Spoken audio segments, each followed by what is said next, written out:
thought maybe you guys might like to see me start production on a new piece called the Executioner.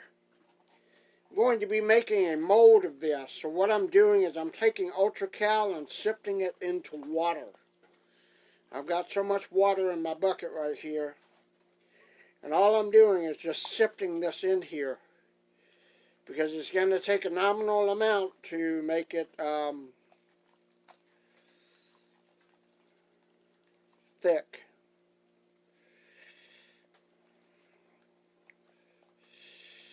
And all you do is sift this in here until you get a dry lake bed effect, and then you start putting the Ultracal on the master copy of whatever it is you're doing. But dead bugs in here. How the hell did you get dead bugs in your Ultracal? So this is like Ultracal mold making 101.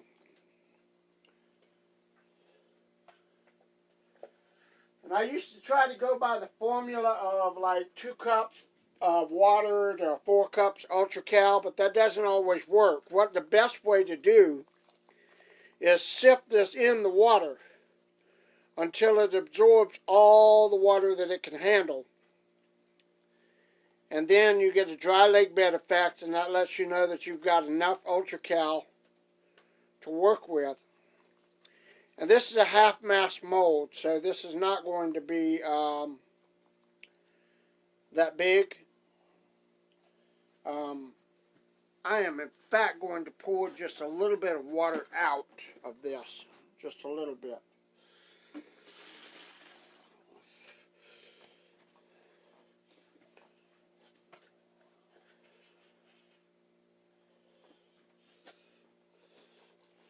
And what you're doing, that's the only process about this that takes a long time, somewhat, is the Ultracal to absorb the water. And in doing so, it ensures, and you do not want to mix it before you get that dry lake bed effect.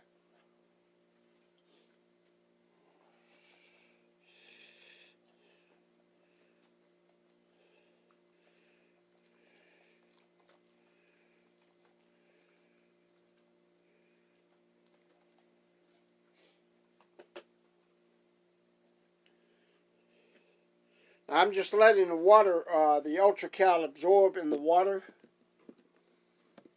right here. I don't know if you can see it. Kind of letting it absorb, and it's you know, taking in a lot of water.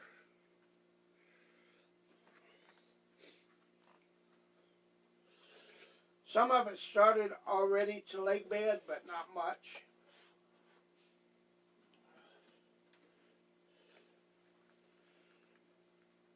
When you sift it on there, you see it coming up kind of dry. That's about the sign that it's absorbing enough water.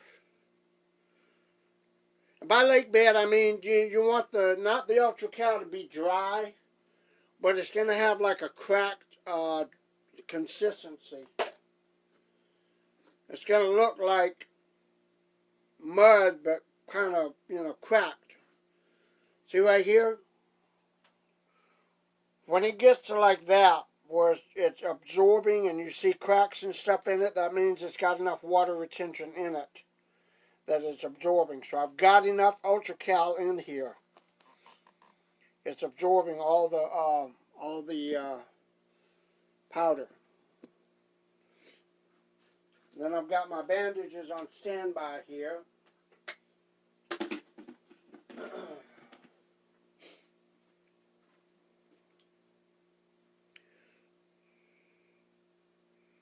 Start getting that. Now I can take my hands and just start mixing it up and getting it all mushy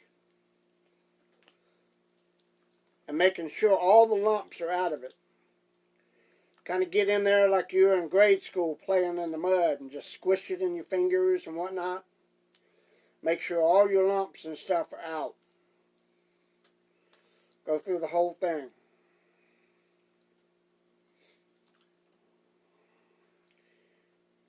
And a good mix ratio is you want this to be thick to a degree. Not thin. You don't want it to be watery. You want it to be thick in the fact that it's like pancake batter.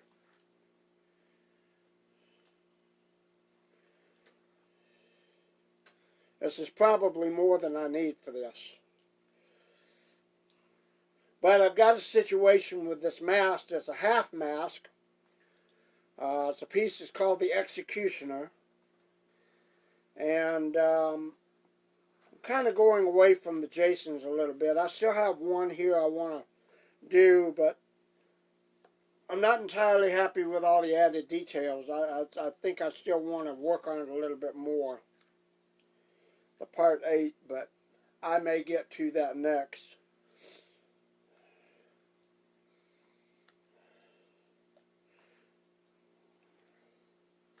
This one I really like because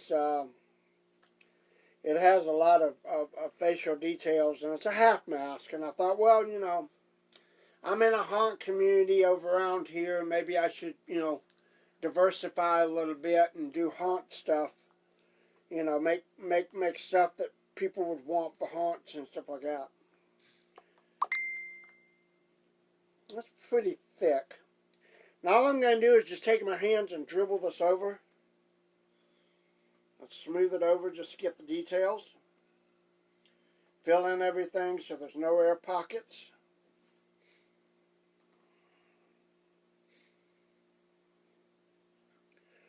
That's called a print or beauty coat. The first layer. Just kind of smooth it over. Make sure you don't have any air bubbles or anything like that. It's going to be a little runny. I just want to ensure that I get a good definitive detail layer. That's why I've got this plastic mat down up under here, because I know this is going to be runny and I don't want it to run off.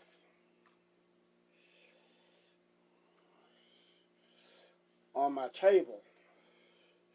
And underneath the mask as well. I've had to block off some of it with clay. So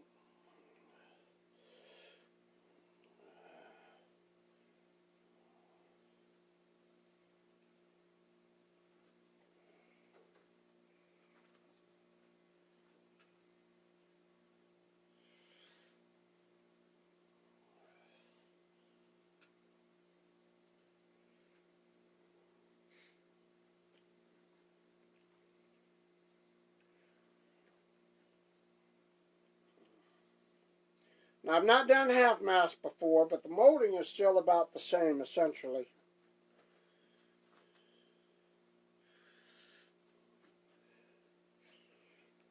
And this was one that Chris Van Adder did years ago. And I saw it, and somebody said it was for sale, and I thought, okay, you know, let me see if I can give this a try, because I love the detail in it. It's just fucking excellent. Excellent detail. And I think the thing that I can benefit from this is not only learning how to do a half mask, but in seeing some of the detail on here, I can actually study it as well, because I want to redo my Vengeance Jason and do the teeth a little bit better. I know the movie version he had perfect teeth, and I don't have perfect teeth on mine, which was a reason that I did the way I did. But I do feel like it could be better tooth-wise. And I, somewhere around here, do have acrylic teeth. Somewhere. I just don't know exactly where they are at the moment, and I can't find them. And that's why I haven't really worked on trying to get a version 2.0 going. The minute I find those teeth, though, I will.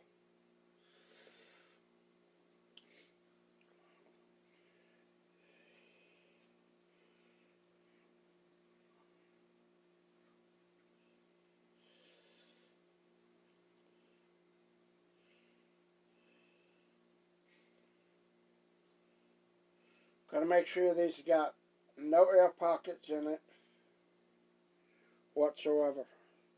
Now as time goes on, this will thicken up, and in thickening up, it will also be easier for me to do things like block it off and smooth it out and that type of thing. Some of you guys may have seen me making molds before, but I want it thick enough to where when it pulls down, it doesn't run up under the mask, because I don't need an undercut. So that's the thing I'm trying to avoid, getting an undercut on this thing.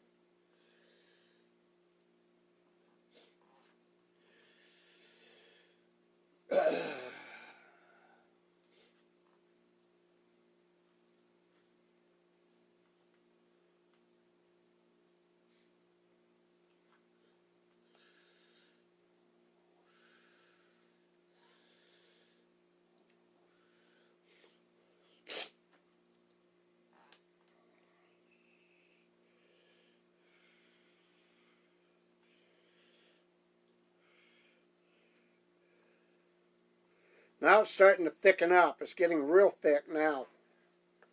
So just keep stirring. If it starts thickening up and you're afraid that it's going to kick off too quickly, you can always add more water and it'll thin it out. But you got to be kind of quick because this stuff does kick off. It's not like 120-second resin or anything like that, but it does kick off fairly thickly. Or quickly, I'm sorry.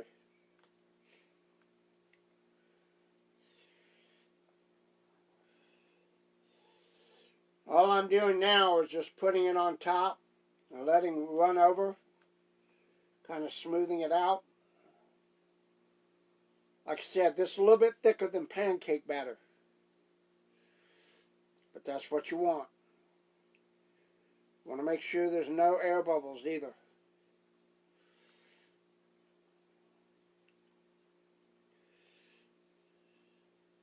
While I let it kind of get goopy and runny a little bit.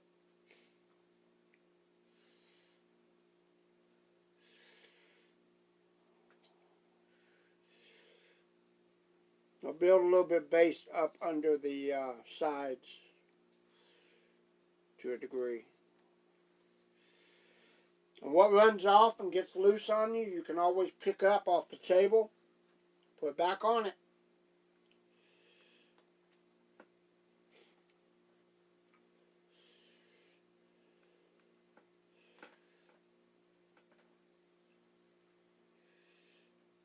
I know nobody's really buying anything, but I'm bored and I can only play so much of that damn Ghost Recon before I start losing my mind, so I decided to try to stay productive out here in the shop when it comes to new things or different stuff or what have you. Because I know there's going to come a day when this shit's going to end and it's going to be over and people are going to buy stuff again, so, you know, have stuff ready. Be prepared. More ways than one.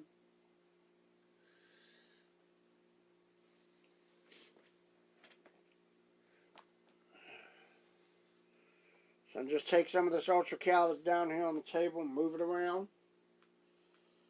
Kind of making a base here for the, because this area here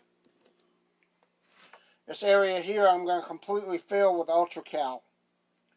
Because these sides are going to be, it's got to come like square all the way around. And I didn't want to block it off with clay because the mask has flaps that need to be exposed. So that's why I didn't block it off entirely. I just blocked it off in the back where it was under hanging.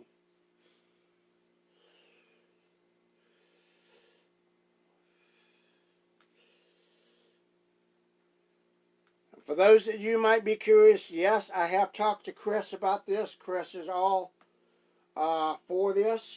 He approves. He has no problem with it. Of course, I'm buying it secondhand, not from Chris directly, but somebody else. But as my per usual requirements, I have to check with the original artist to make sure they have no issues. Now, this is going to be fun. This is kind of like a scarecrow slash Leatherface type piece, which I think will be also, it looks a lot like the Beta mask from Walking Dead, but with a skeleton instead of a face, a skull.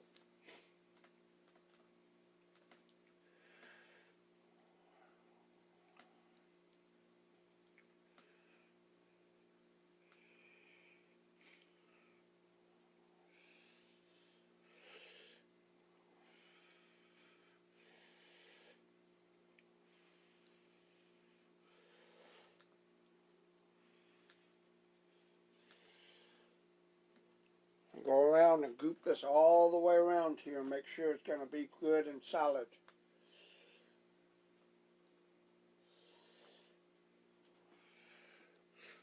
It's already thickening up on me pretty good.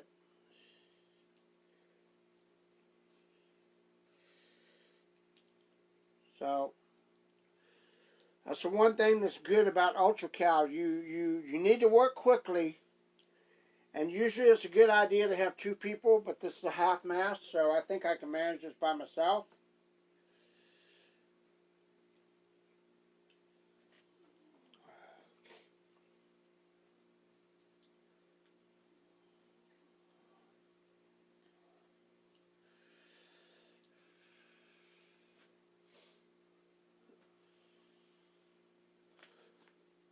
Kind of see all the details back here and make sure everything's good.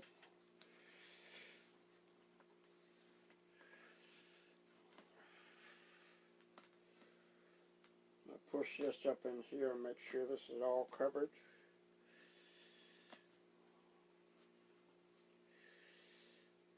Build this right up here on the neck. Push it up there just like mud.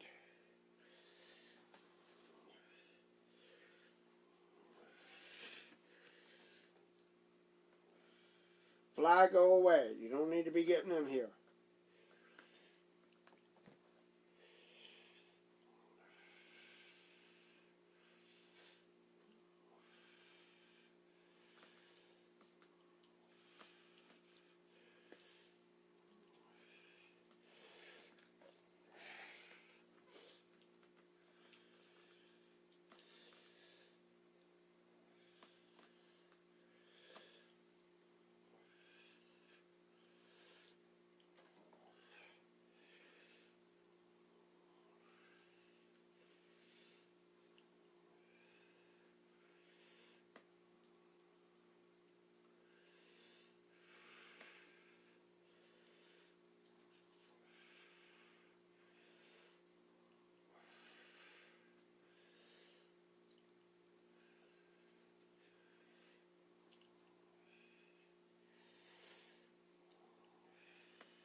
Smooth it out just a little bit, starting to pull away, so I don't want to do too much and risk pulling it off the beauty coat, but this stuff is starting to dry and set up. Well, not dry, I'm sorry, it's starting to thicken and set up, so.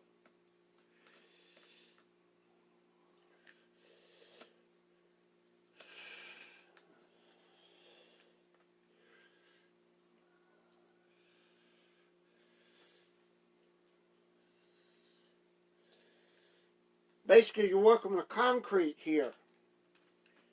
We got #1 powdery plaster and concrete, gypsum, cement, basically, mixed together. That's what makes Ultracal. That's the ingredients of Ultracal.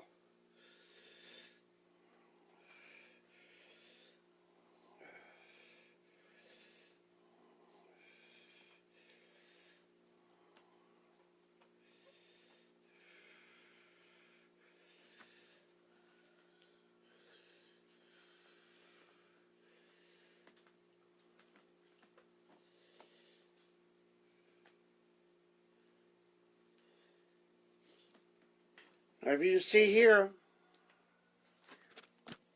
I'll set this over here and probably turn this phone around here real quick. See how I've got this built up like a clay wall, a dam. It's starting to crumble. So I gotta make sure that it works well. Now see, it's already, look at this, already setting up on me. Pour some more water in there, see where it can get loose, if I can get anything loose.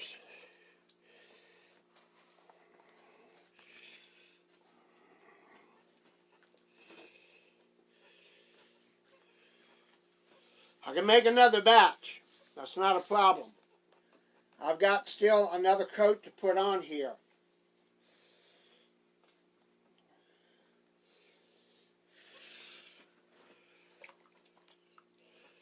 Just take your hands and put water in there and smooth it around.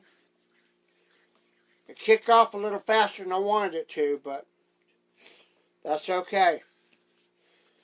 I got the majority of the mask covered and done.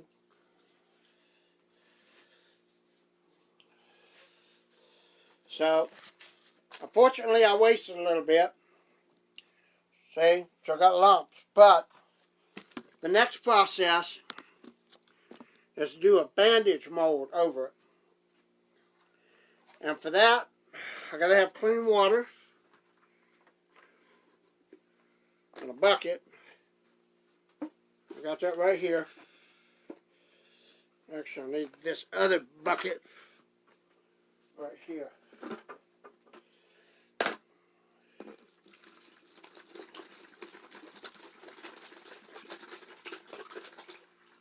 Put water in a bucket.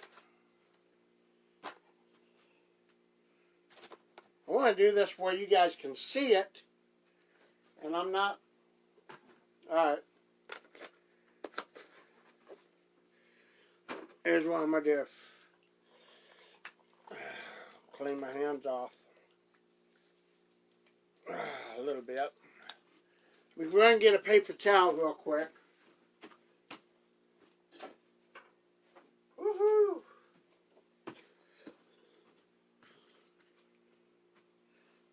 I know this isn't pretty. Not meant to be.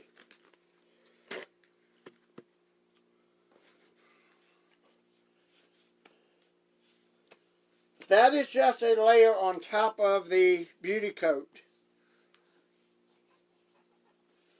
What I'm going to do now is smooth it out a little bit. Then I'm going to do a bandage coat over this. And that's going to strengthen it. And then I'm going to put another coat over the top of that. Not in the front here, but over the sides. And that's just going to strengthen it and make it more, make it stronger. So it's going to have a flat top. So when I turn it over, I lay it over like that. And then it's going to be a, it's going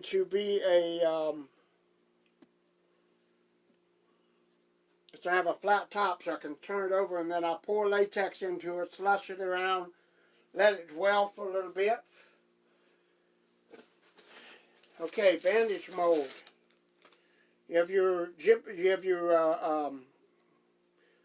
plaster bandages. These are medical grade. Remember, medical grade bandages, the things that you make your plaster cast with at the hospital. Fold it up 2 times or 3. Usually I do 3, but 2 is okay. Wring it out and lay it down.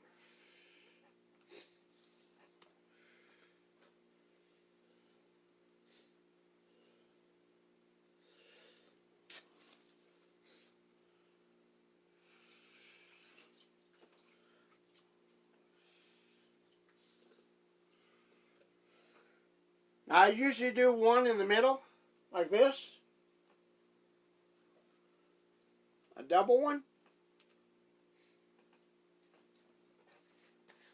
Then I will lay the others over the top and then go around the sides and lay on the top as well.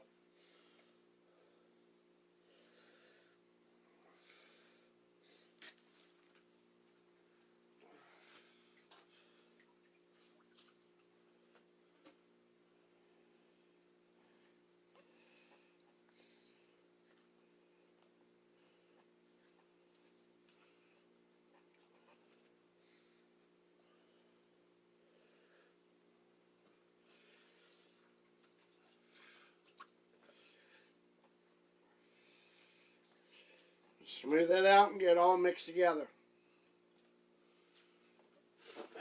Go in here and get another bandage. Probably only use one bandage roll for this, if that. Basically want to just cover the whole thing one time around, double layers.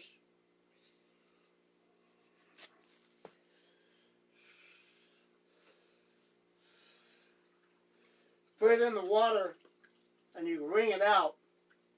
You don't want to wring it too hard. You want just enough to get the water off, the excess water off. You take too much and you start taking the plaster off of it. And these bandages are also pottery plaster and gypsum. So they're a light form of Ultracal. But the fibers in the bandages are what gives the strength to the mold.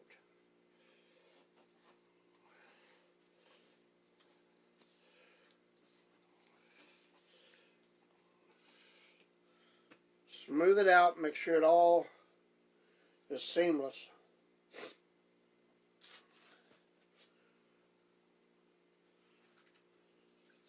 And the thing that I've said before, and some people do have results with being able to layer the Hydrocal is a different animal altogether. There are some people who have worked with Hydrocal that can successfully do a layering effect. In other words, you put down a layer, you put bandages over, you put another layer on top. The only thing that I don't like about Hydrocal is it's very finicky. You mix a batch, it's a one shot and done. You have to kind of put it on there and that's it. You can't layer it successfully once it won't. It's like, for me, it's never really worked that well, and I've done it twice. I wasted a whole bunch of Hydrocal on a mold. Ended up making a damn casting of the mold in stone, which was the stone in stone over there, which is now busted. And I have to redo that whole thing all over again from scratch. Because I kind of thought to make that as a reference piece to be able to do variations, but I'm going to have to do that whole sculpting in clay again.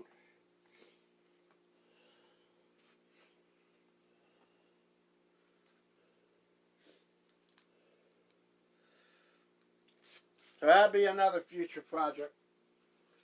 I really do want to get back to that old man Rambo. But playing catch up with some of these other things for now.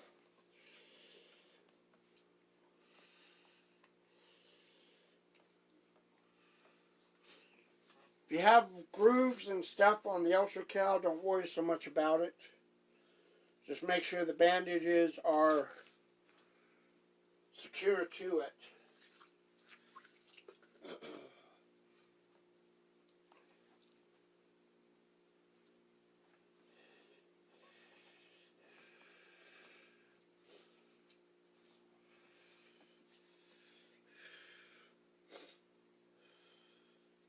Well, looks like I'm going to need another roll.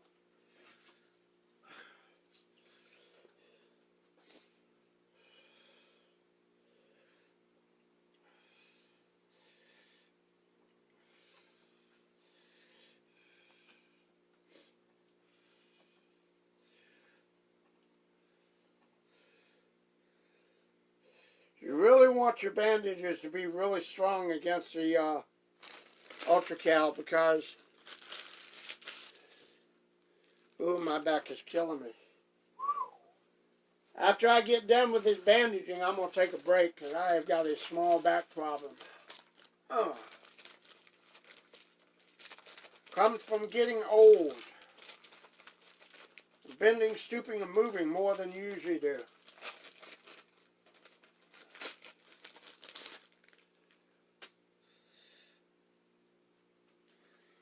Sorry if I'm not seeing any of you guys' comments. I'm going to take a second and see who's saying anything. Not saying much. Everybody's just watching. Where's my chip brush? Topher. Chip brushes. Not using those at the moment.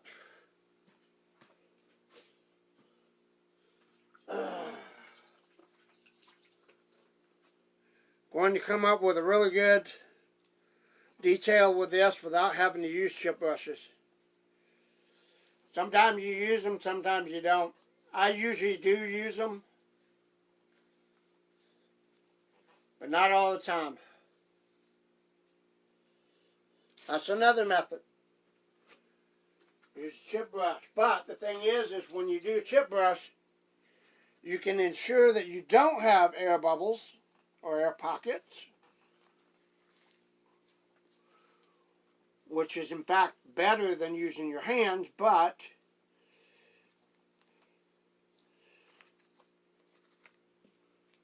I don't always follow conventional rules.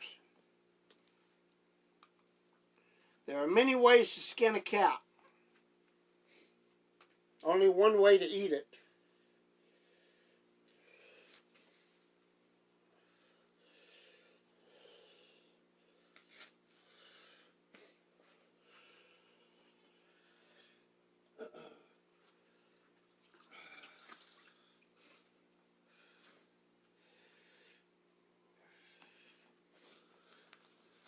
I'll get down here.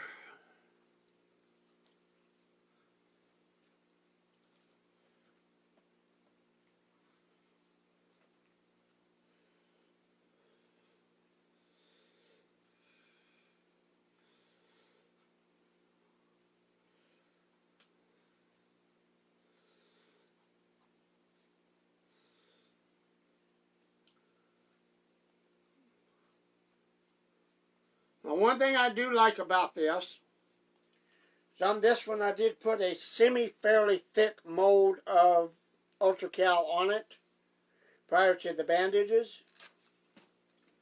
because as some of you may know, the more pulls you make, the more damage the mold takes, right? So, in essence, what you end up doing is pulling plaster away from every mold that you make. And in the Vengeance mold, I've already started to get down to the plaster bandages. Hence why I'm thinking about doing a version 2.0 and then just remolding that.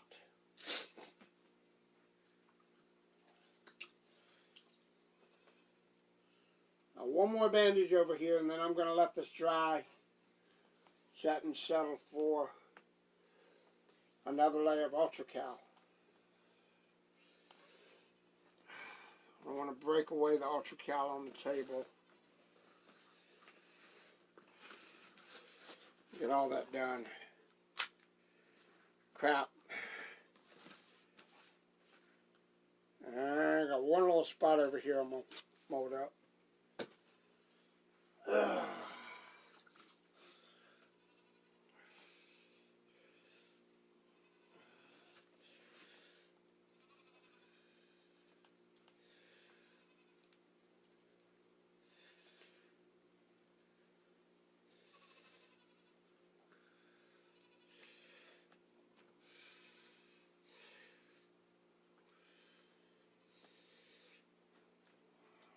Smooth this out. So I've already got broken pieces up under here that are coming off the table. They're trying to get in between the bandages and the mold. So I gotta get those out.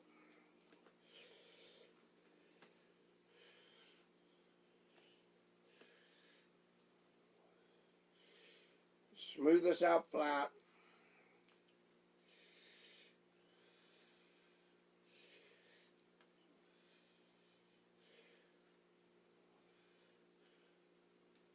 Then the next layer of Ultracal won't be as much, because I wasted a lot here. See? Look at all that. Chunks and chunks of hot concrete. I did a bowl mold one time with it, and that's what makes my mast stand for the mast that I have that I need to make copies of, or like the Masters, like a Vengeance. I would put it on the mast stand and stuff it and put Ultracal over the top of it. Put like a plastic bag over the stand, and then just do an Ultracal molding of it. But now I've got all this broken concrete. I can go out in the driveway.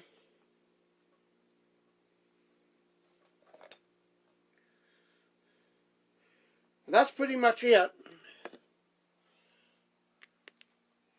Show you all the way around.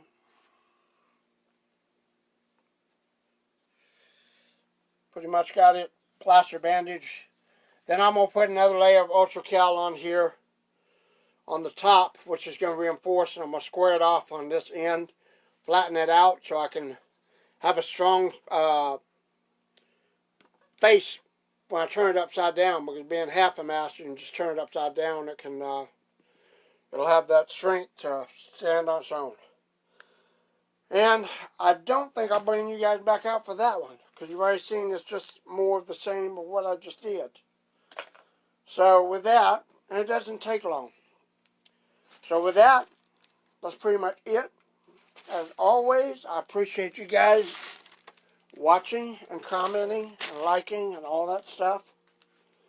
So pretty much, I'll